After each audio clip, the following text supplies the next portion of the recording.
Welcome everyone to today's webinar. I am Sital Podial. I am Assistant Professor and Ornamental Horticulture Extension Specialist, and I am here at Logan, Utah. And we have with us like Candice, who has been a part of organizing this webinar from a long time, 4 years. And we do have our speaker, Robert Whiteley, who is the Director of Public Works at Syracuse City, Utah.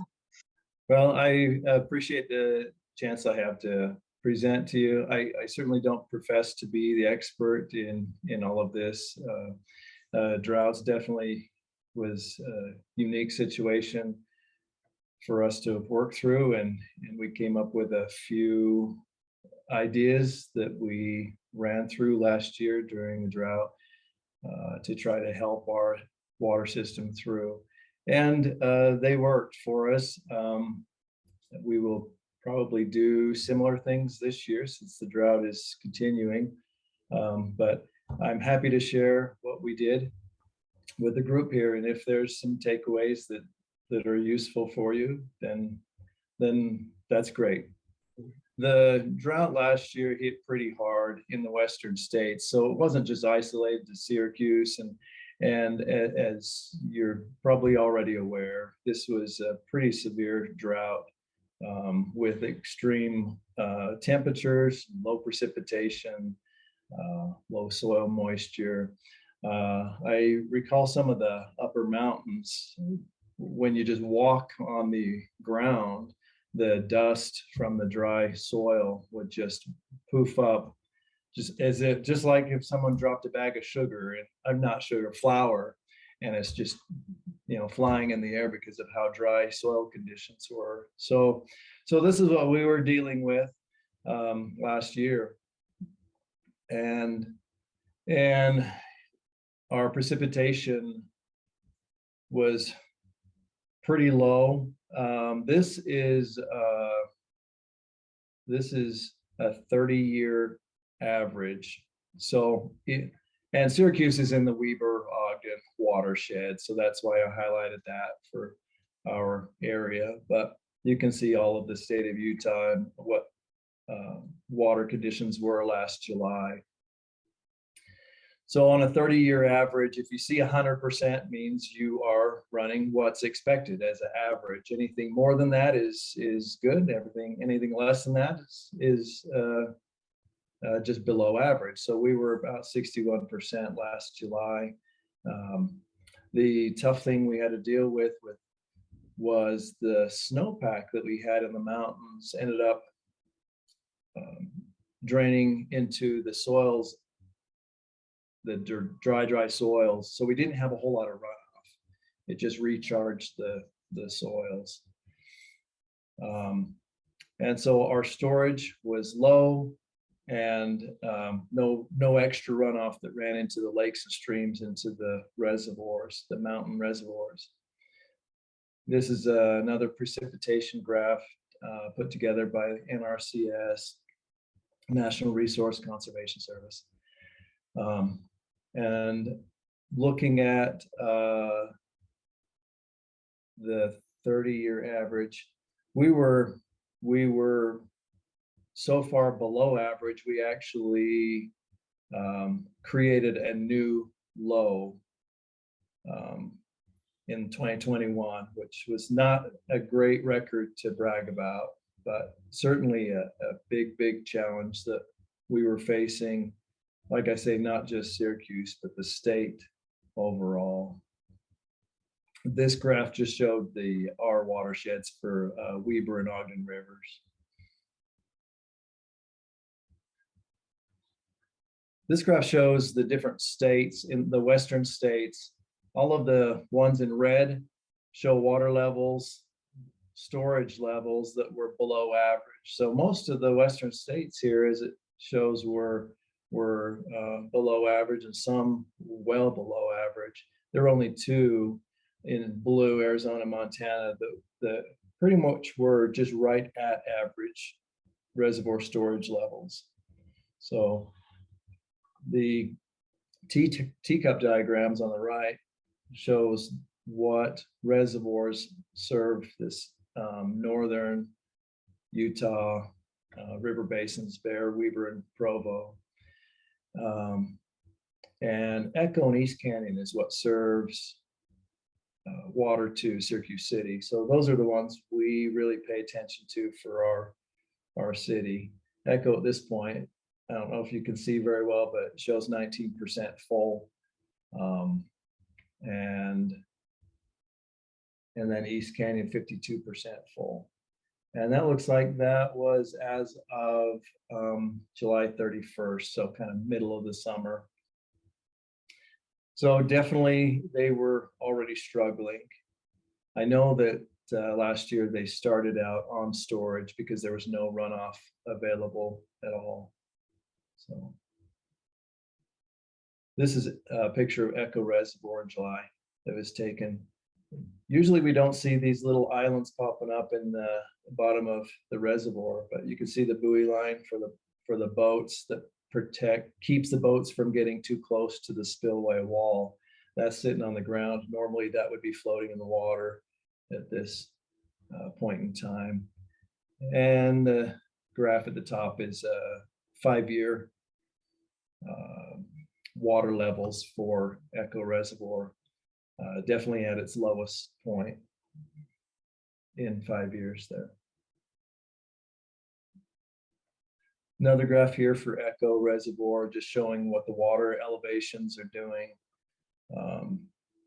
We actually hit lowest records in July, but we pulled through near the end of July and into, I guess that's August. Well, there were a couple reasons for that.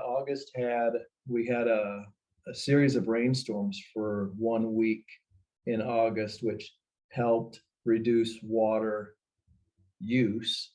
So we were able to retain some supply. The other part of what helped there was water was starting to get pumped from Willard Bay, which was a different reservoir supply. So it relieved some of the burden onto Echo. So that made it so Echo didn't drain completely. This map just shows the entire watershed in the boundary and where Echo is in relation to Syracuse City. So water from Echo has to travel about 40 miles in open channel rivers and pipes to get to Syracuse. So that's a long way, but Echo and East Canyon, all these mountain reservoirs collect all of the water from runoff rivers that serve it from its tributaries in the upper mountains on the east side, but that'd be up on the screen. That'd be the right side of the screen. And I guess the point I wanted to make here was that whether it's indoor water or outdoor water, all of our water needs for our urban areas is 100%, drinking water and outdoor irrigating comes from this watershed. So looking at it as a whole, it's important to consider that if we use more of this for outdoor irrigating, then we have less available for our indoor drinking water needs. So it is a balance, realizing that we're all in this watershed together and we need to work together to take good care and be good, manage the water really, really well.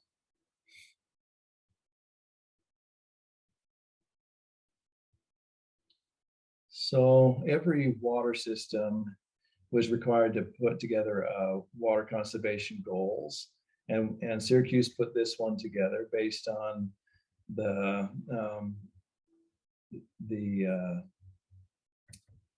study that was done for Utah to reduce our water use, and that's indoor and outdoor. And I think most of the participants here understand this concept, but for those who may not, I think those who may be outside of Utah, we have it's not uncommon for us to have a separate water system that delivers untreated water for outdoor lawns and gardens and landscapes.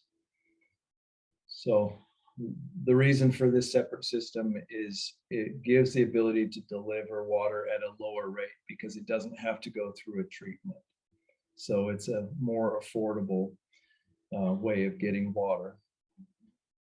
It also helps to not overburden the treated water system for culinary needs. So that's why there are two different systems in many cities throughout Utah. So that's the different colors on this. The lighter blue is the drinking water. The darker blue is the, I call it secondary water. That's our outdoor water use that's untreated. You can see in this graph, we stayed pretty consistent even as we grow in population, which Syracuse has had a lot of heavy population growth, pretty much, from after we came out of the recession, 2009, 2012 was really when growth started happening. But the 50 is 50 gallons per person per day. And that stayed pretty consistent with culinary system, indoor water use. But the outdoor water use is really what's alarming on this graph. Is you can see a lot of excessive use in those higher areas that are higher than that yellow highlighted line. And the goal was for us to get back to that 200 gallon per capita per day, according to the state's requirement. That was a goal that I wasn't certain we would be able to achieve considering how things were looking. But this year ended up proving that we can actually achieve it. It is an achievable goal. It was not easy to achieve it, but it is achievable. So that's what that slide shows. We always look for a forecast for what's going to happen in the next 3 months or however far out we can get.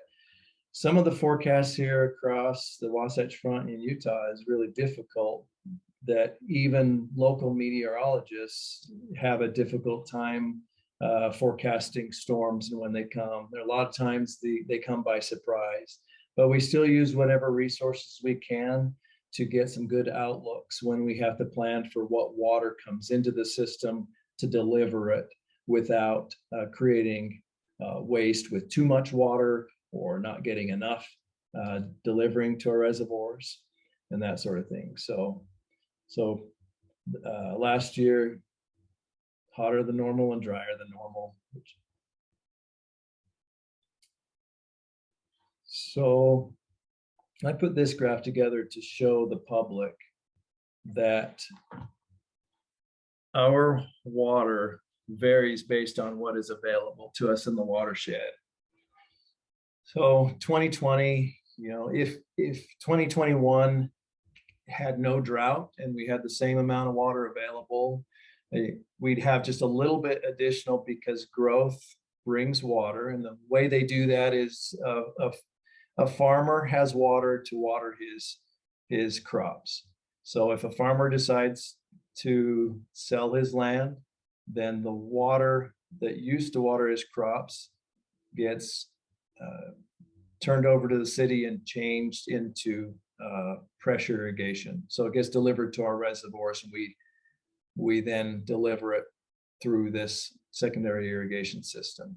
So that's what that darker blue is showing, is that growth does bring some water. I guess it's a water conversion from farmers to residential use. But with the drought, that next bar over, third bar over, is showing that we got cut about 50% roughly in Syracuse from all of our water supplies. And then the fourth one over just shows how much we actually used compared to how much we had allotted to us. We nearly used all of it.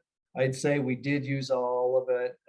The remaining amount was really just in the operational, filling the pipelines, filling the reservoirs, filling the tanks.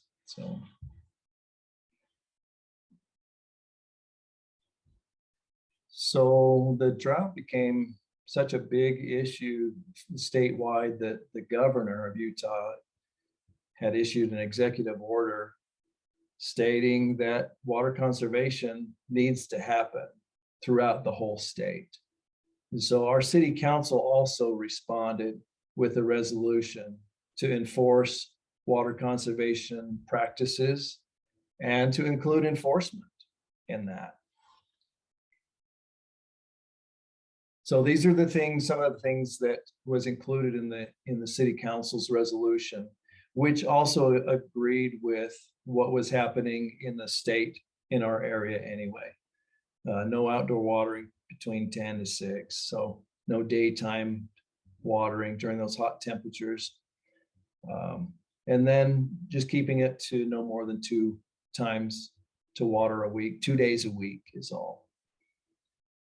The one unique thing that we did in the city was divide the city into quadrants and ask them to, and then we had blackout dates.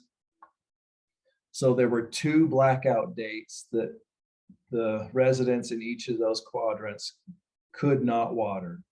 And Sunday was overall no watering at all for anyone. And that the reason for that was so that we could recover every week, at least once a week, we can recover all of the water levels in our reservoirs and tank.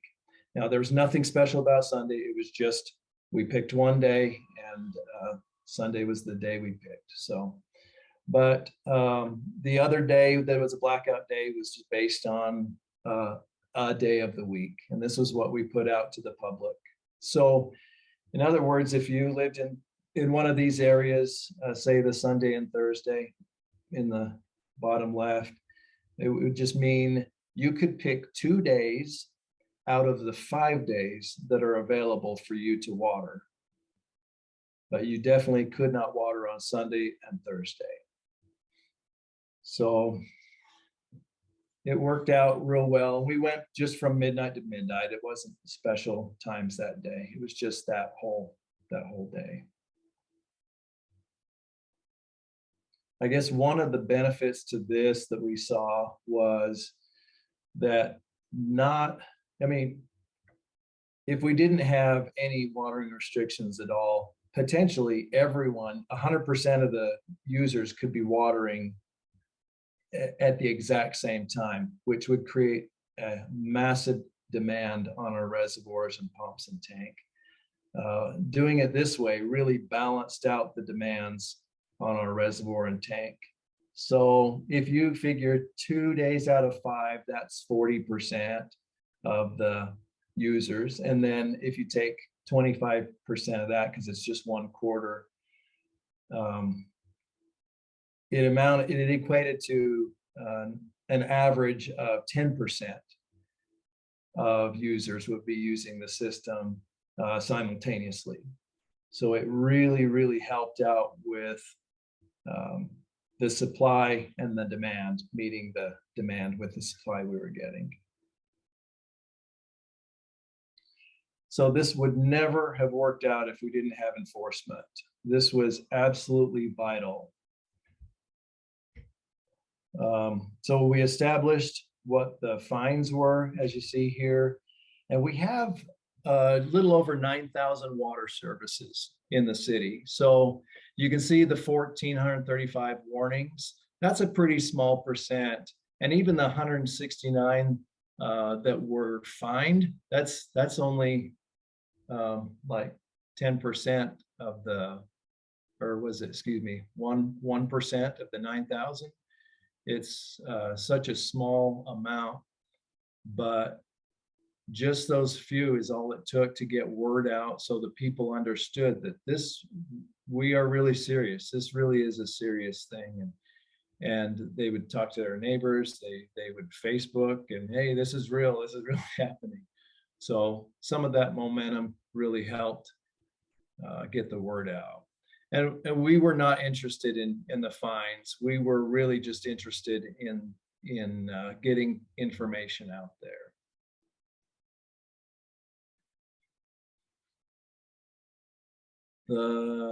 Okay, so I put this graph together every single week, and every week I had a short amount of time on a city council meeting or and a city planning commission meeting. So every week I would report what our water situation was looking like. So not only was it getting out there in the public, it also gave everyone a really good picture of what was happening. So the red is how much water was being used for that week. And the blue is what water is coming into our system. And in May, you can see the demand exceeded the supply. We could not keep up with the demand that was happening in May. We started, well, once the resolution was passed, we started enforcement June 1st. And you can see some difference happening there with the supply. Of course, we did increase the supply in June. And if you just look at just the blue only, you can see how we stepped up the supply slowly over time so that we had the largest supply coming into our system during those hot months of July and August. And then we stepped it back down in September. So, and the demand resembles that same kind of pattern. There was the 1 week in August I mentioned to you, that's the August 24th, where the red is really low.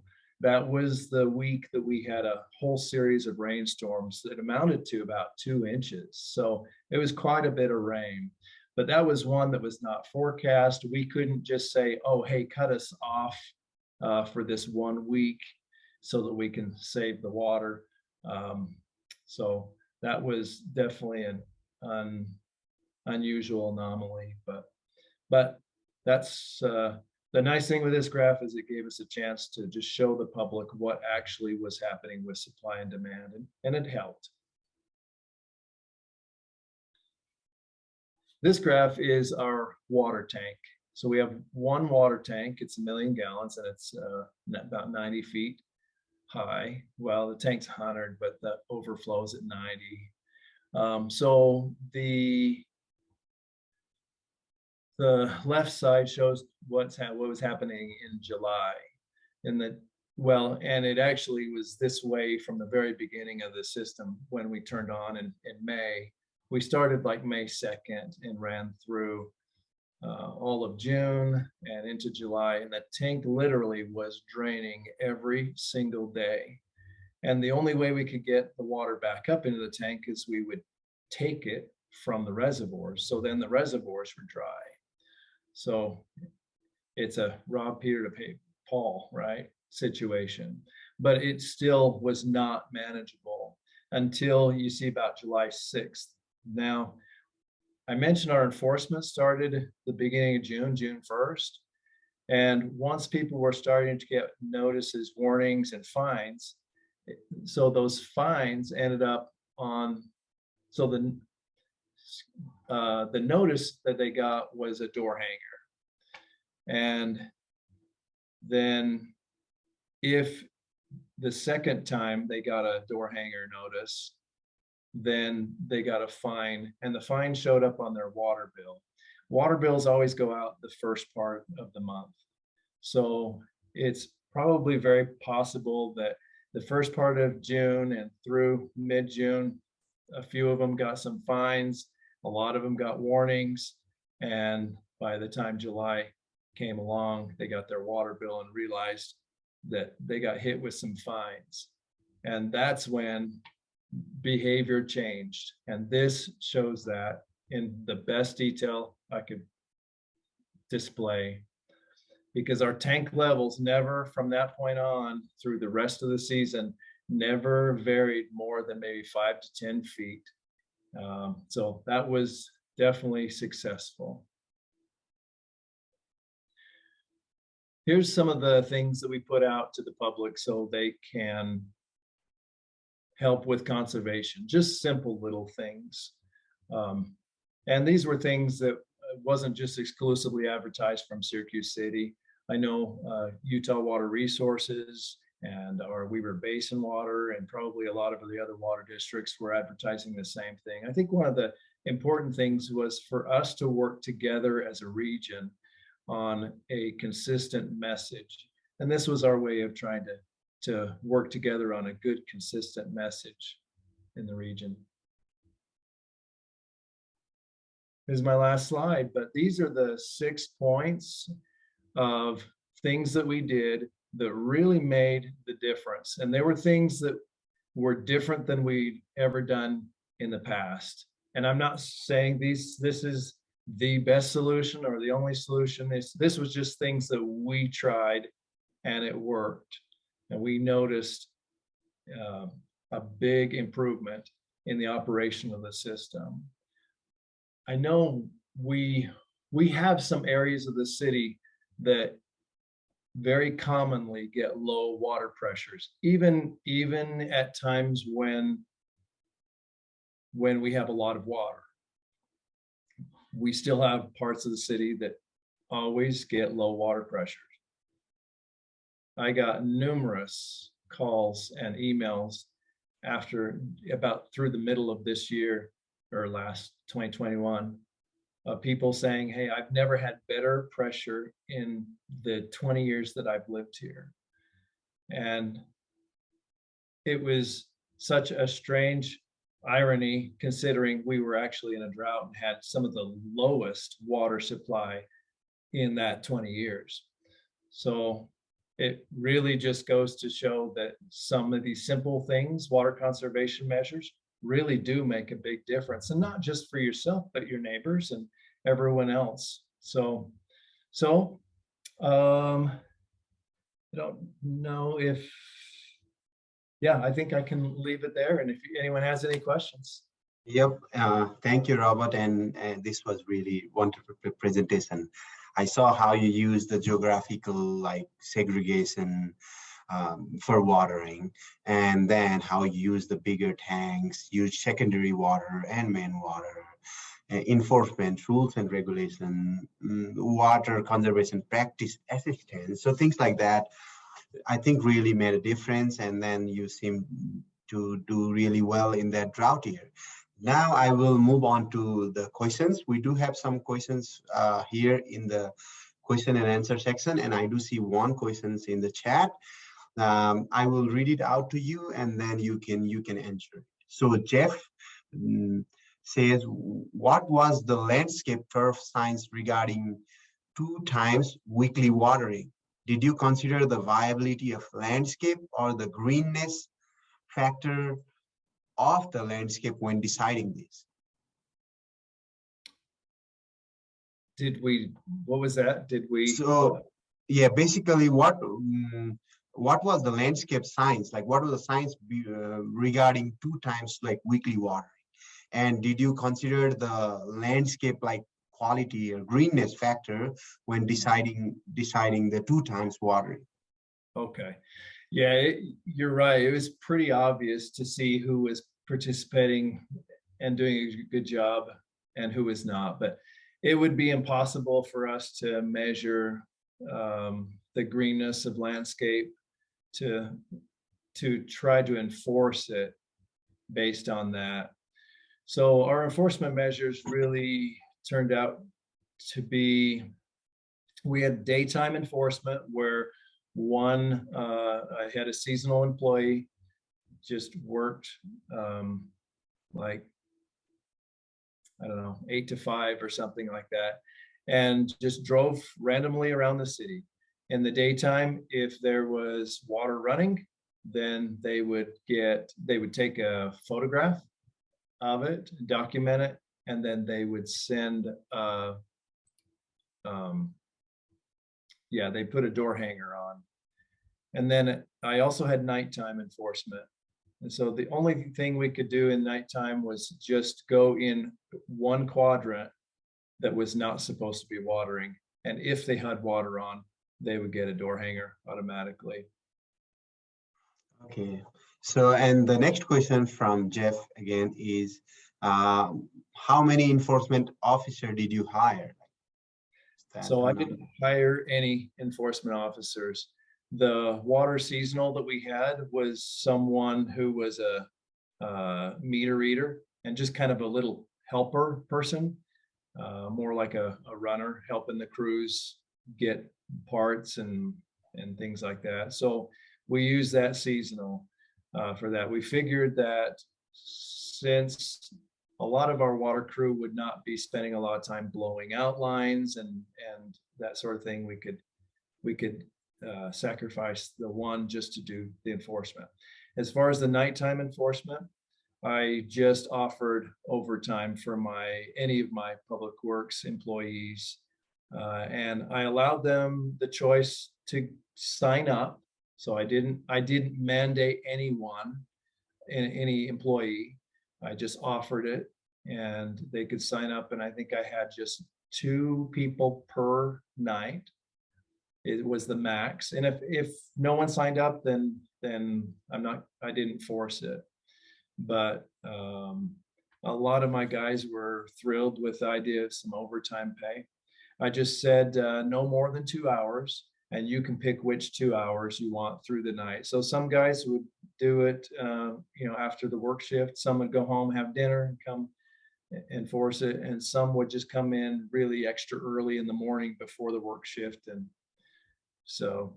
And I think some even wanted to try to go right around the midnight hour just to see if people would try to cheat that midnight hour. But yeah, I just let them choose the hours as long as it wasn't more than 2 hours at a time. So. Good, thank you. And this is by anonymous attendee. Did you find that irrigating 2 days a week taxed your infrastructure? I have heard older cities had broken mains using this method. Yeah, it did not tax. It actually did just the opposite. It helped our system. We did not have, I think the only main break I had was a culinary main break. So I don't believe I had a single secondary main break at all last year.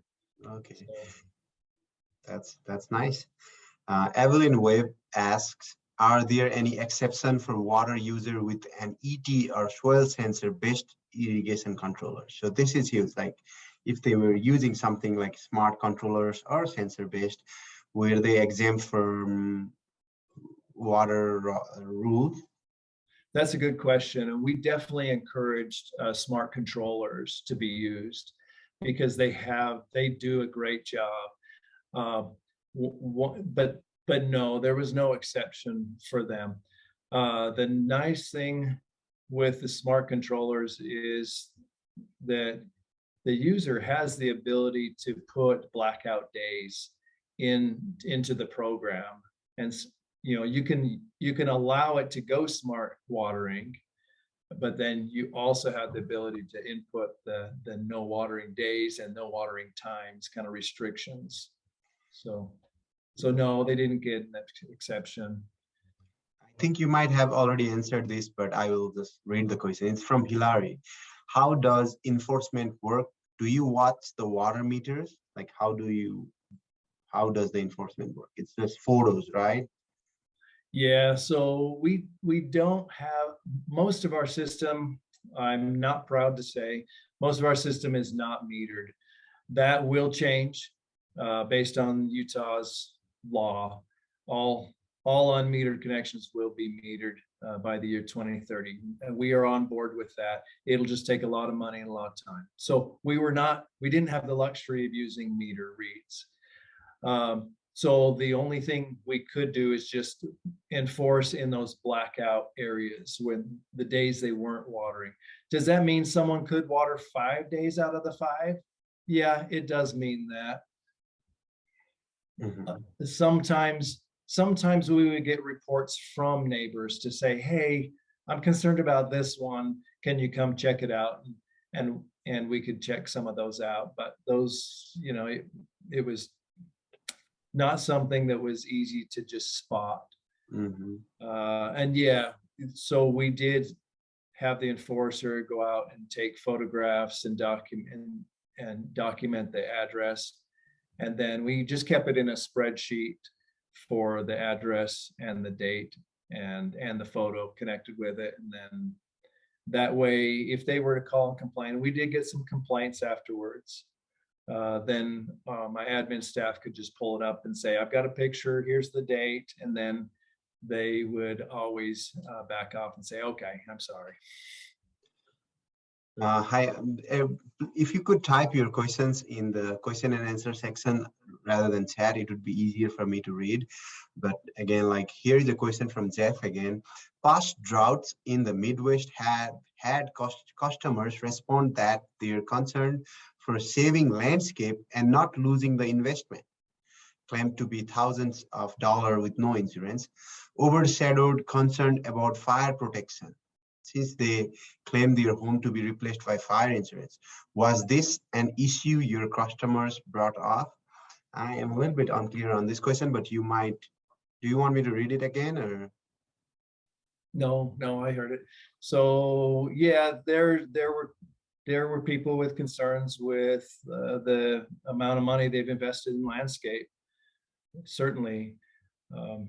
But there were no exceptions to anyone. I think a lot of this was just educating that this was not just a Syracuse City problem. We let them know that this is actually a Western United States problem, and all of us in the Western United States need to be aware of it and work together, even though you may have thousands of dollars of landscape. Weber Basin, our water district locally here, and there's a lot of other water districts, and there's a lot of resources on the web for water wise use of being able to allow enough water for vegetation to allow them to survive. Maybe they don't thrive, but they're still able to survive. And this was probably more the mentality of helping the plants survive. Mm-hmm. So, and then there are two questions from Jeff again. It looks like your demand peak was twice the domestic consumption.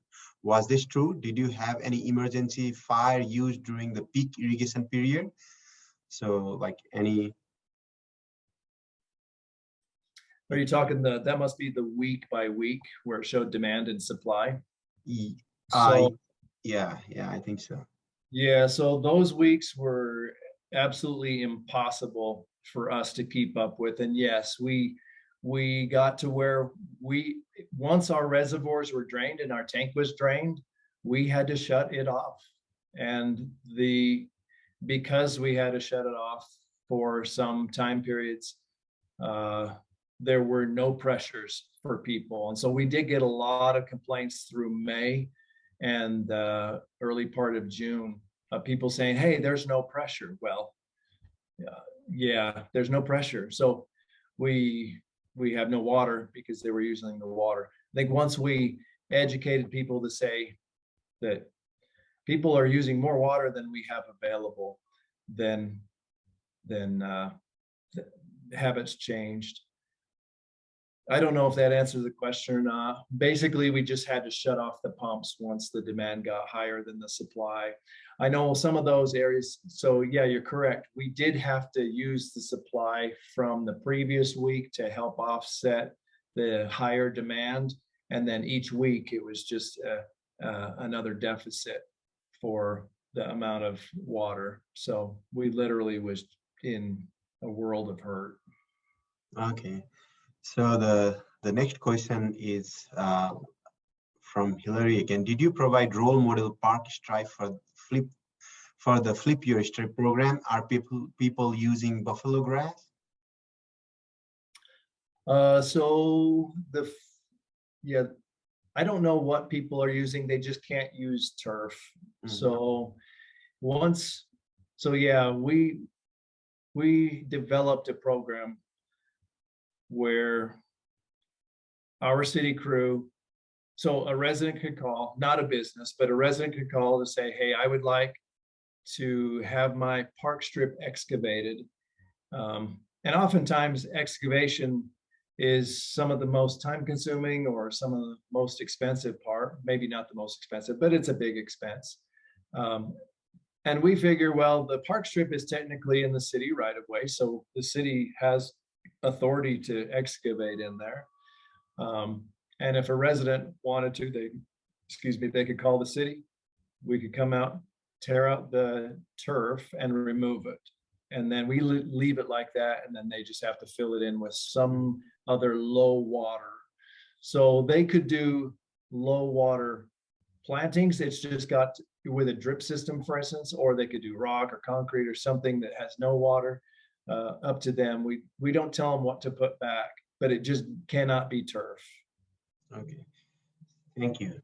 Seems like so you provided assistant, but you didn't have any like role model park stripe flipping thing, right?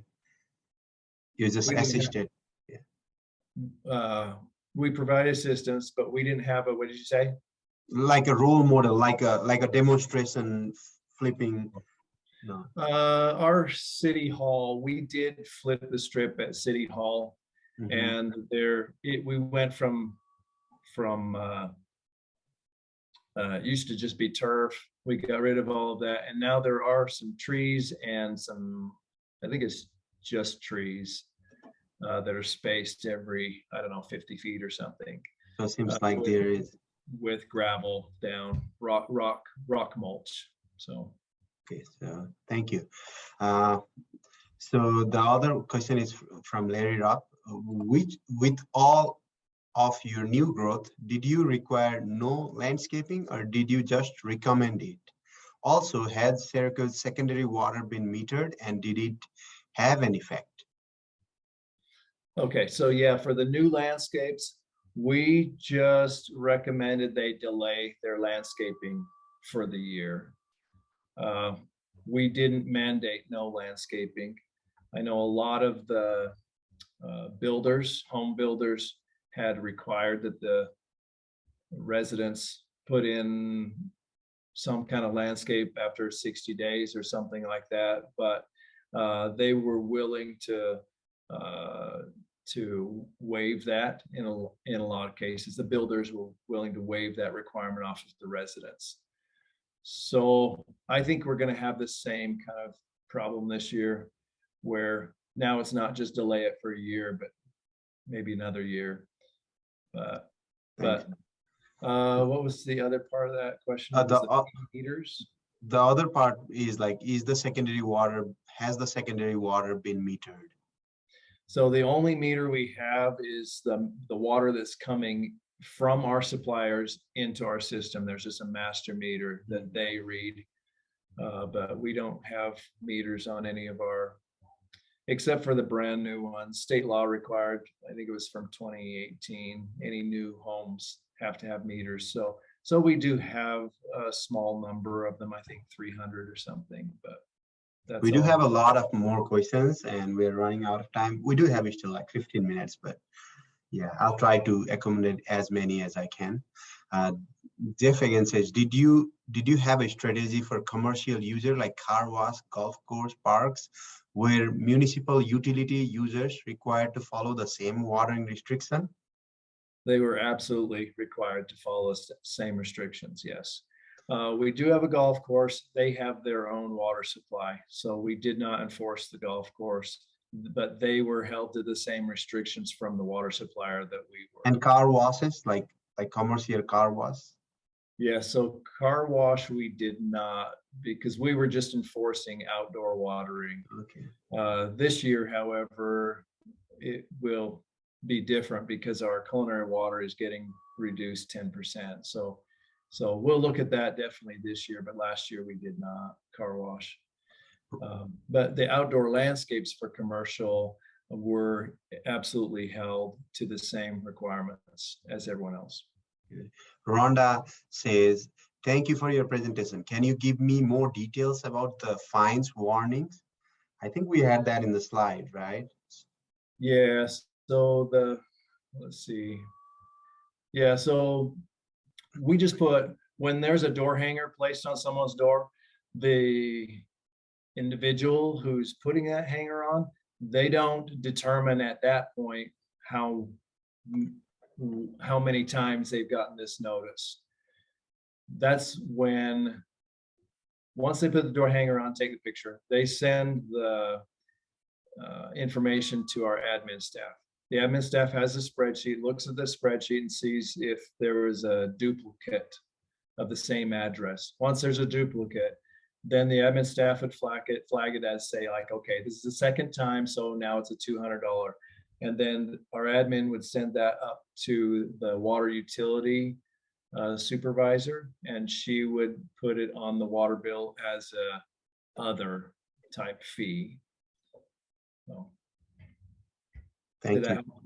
Yeah, yeah, I think that helps. So it would be warning and 200 and 500 and then $1,000 in sort of water. yeah. What percent of customers have meters on their secondary connection? Do you think that would help conservation effort or identifying high water users? It would definitely help, I guess, but you don't have any, right? Right. Like I say, we probably only have like 300. It's not much, but we are proactively putting together a strategy to get all unmetered connections metered by 2030. Okay. So the other question is from Brady. How did your own parks department play into the success of water conservation? That's a good question, because that was a very difficult one. So the parks ended up reserving water for just athletic fields. So there are a lot of open spaces that were not athletic fields that got a very limited amount of water. And this was where they were only putting water down for the grass to survive. But the athletic fields take more water because they take a lot more wear. So they prioritized which fields would have more attention given to it rather than every single athletic field. And I think they narrowed it to about half of them. I can't tell you how many because I don't know off the top of my head, but I know they did reduce overall, but they did put enough water on the fields they were actively programmed for recreational, sports, so that it could handle the wear and tear. Mm-hmm. Thank you. Missy says, did you have a lot of complaints from residents regarding fines, water rights shares being restricted, etc.? If so, how did you address these? There were some complaints, not many, but there were some. Out of those 1435 warnings and 169 fines, there was only one person who actually went to city council to complain to them, because that's the process is if they want to complain, they can come.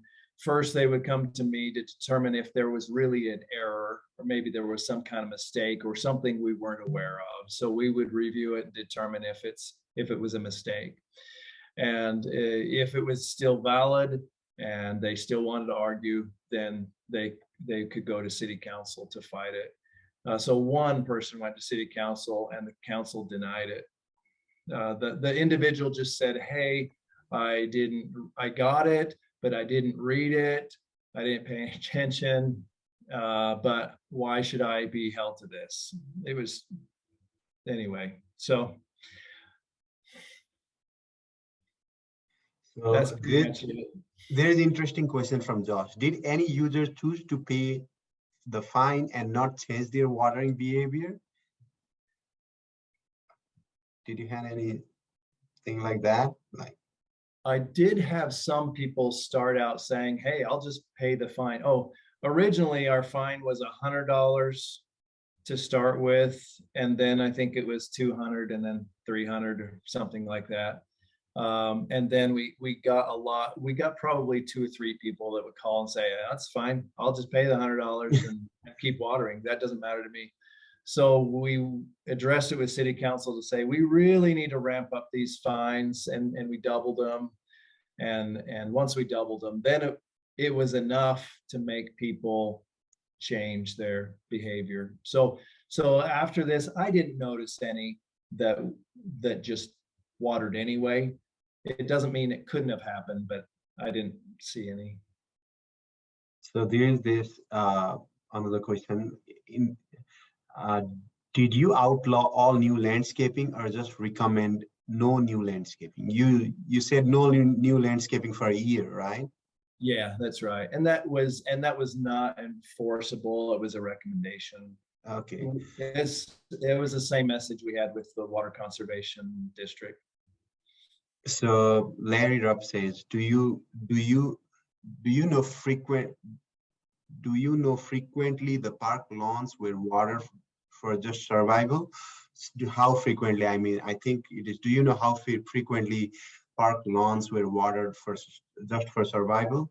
Did it work? Are they looking okay this spring? So yeah, so for survival, they just did the 2 waterings a week. The difficult thing was, as you probably know, is the parks have a lot more stations. So sometimes they would, as long as there's that same setting didn't run more than twice a week, sometimes they would have to overlap days because they may have 20 or 30 stations on a park. But the 2 times a week worked for the parks.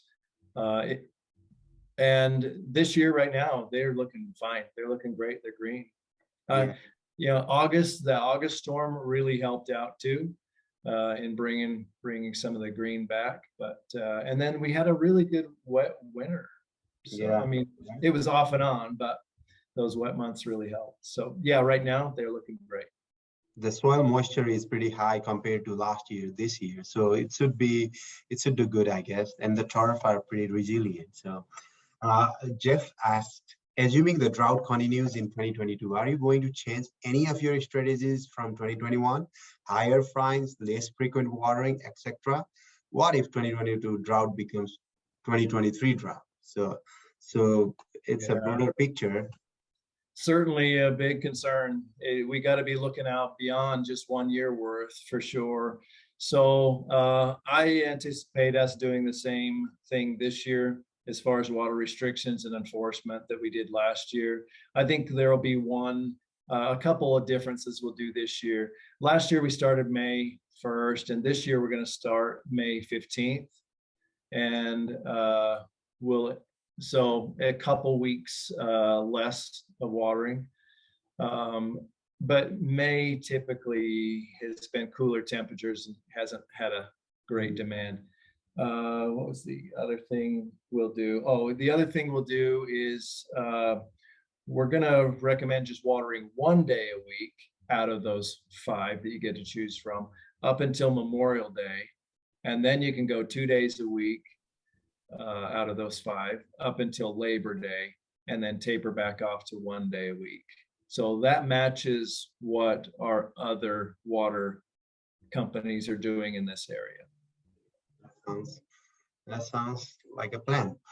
Hillary says, buffalo grass is turf that stays green once a month watering. It would be the easiest conversion for many and provide cooling evapotranspiration. Turf gets a bad rap. So see, this is just a comment. It's not a question.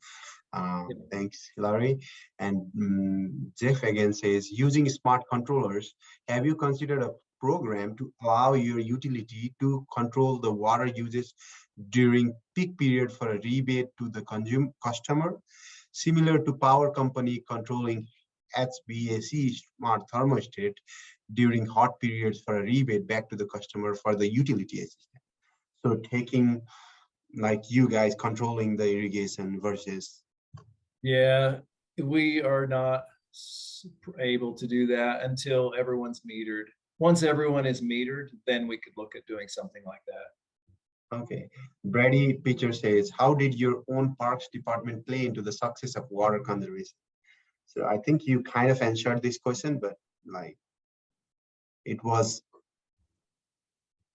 They just prioritized the fields that they really needed to put water on for the athletic programming.